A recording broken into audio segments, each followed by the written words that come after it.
علیکم ناظرین، عید کا چاند نظر آ چکا ہے اور بڑی عید کا اعلان ہو چکا ہے۔ ذی الحج کی تیاریاں زوروں شوروں پہ ہیں۔ 12ویں اسلامی مہینے ذی الحج ہے۔ اس کی وجہ تسمیہ یہ ہے کہ لوگ اس ماہ مقدس میں حج کرتے ہیں۔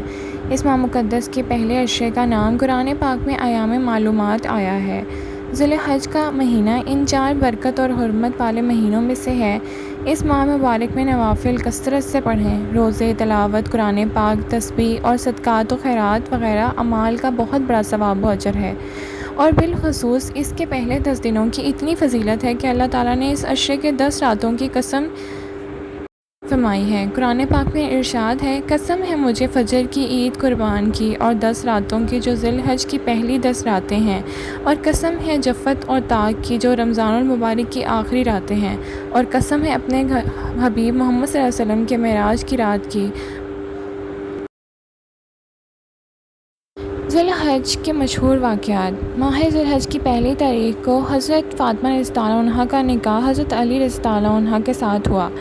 اس مہینے کی 8 تاریخ کو یوم ترویہ کہا جاتا ہے، کیونکہ حجاج کرام اس دن اپنے اونٹوں کو پانی سے خوب سیراب کرتے تھے تاکہ عرفہ کے روز تک ان کی پیاس نہ لگے، یا اس کے لیے کہ اس کو یوم ترویہ کہا جاتا ہے۔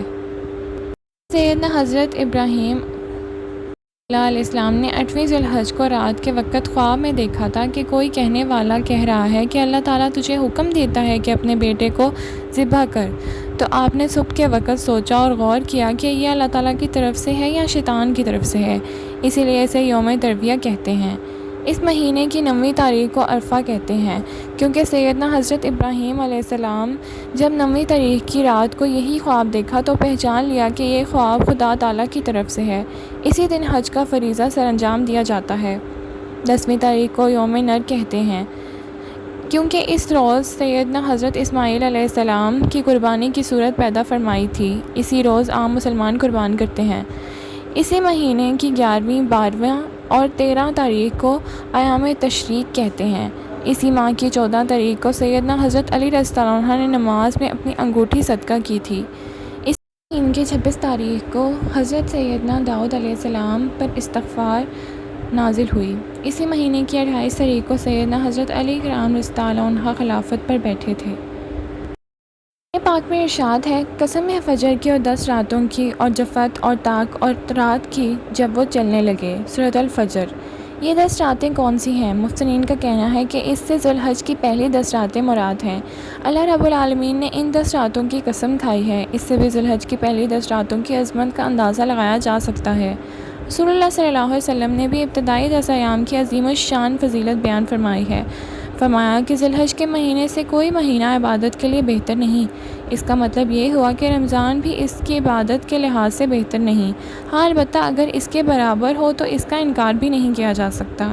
اس ارشاد سے معلوم ہوا کہ ان کی عظمت ایسی ہے جیسا کہ رمضان المبارک کے دنوں کی عظمت ہے۔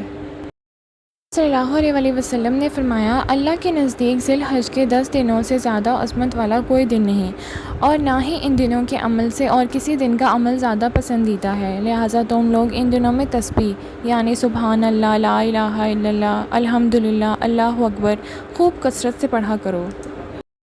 حضرت عبداللہ بن عباس رضی اللہ عنہ سے روایت ہے کہ رسول اللہ صلی اللہ علیہ وسلم نے ارشاد فرمایا، کوئی دن ایسا نہیں جس میں عمل صالحہ اللہ تعالیٰ کے یہاں ذی الحج 10 دنوں کے عمل سے زیادہ محبوب اور پسندیدہ ہو۔ صحابہ کرام رضوان نے عرض کی، یا رسول اللہ صلی اللہ علیہ وسلم، کیا جہاد بھی ان کے برابر نہیں؟ آپ صلی اللہ علیہ وسلم نے فرمایا، ہاں، مگر وہ شخص جو جان و مال لے کر جہاد کے لیے نکلے اور پھر ان میں کوئی بھی واپس نہ آئے، یعنی جان و مال قربان کریں۔ حضرت ابو ہریرہ رضی اللہ عنہ بیان فرماتے ہیں کہ رسول اللہ صلی اللہ علیہ وسلم نے ارشاد فرمایا، دنوں میں سے کسی دن بھی بندے کا عبادت کرنا اللہ تعالیٰ کو اتنا محبوب نہیں جتنا کہ عشرہ ذی الحج میں محبوب ہے۔ عشرے کے ہر دن کا روزہ سال بھر کے روزے کے برابر ہے، اور اس کی ہر رات کا قیام شب قدر کے قیام کے برابر ہے۔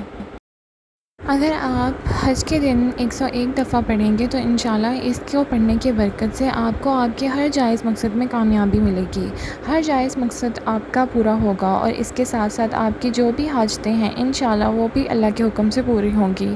اس عمل کی اجازت کی گئی ہے۔ یہ عمل مکمل کامل یقین کے ساتھ کریں۔ یہ عمل آپ حج کے دن کسی بھی وقت کر سکتے ہیں اور یہ عمل باوضو ہو کر ہی کرنا ہے۔ عمل یہ ہے کہ 101 مرتبہ آپ نے یا لطیفو پڑھنا ہے، پھر اس کے بعد اللہ پاک سے اپنی جائز حاجت اور مقصد کے لیے دعا کریں۔ انشاءاللہ اس عمل کی برکت سے جلد ہی آپ کی حاجتیں پوری ہو جائیں گی۔ یہ عمل آپ حج کے دن کے علاوہ بھی کر سکتے ہیں۔ جب بھی آپ کو حاجت درپیش ہو یا آپ کا کوئی بھی مقصد ہو تو بھی عمل کیا جا سکتا ہے۔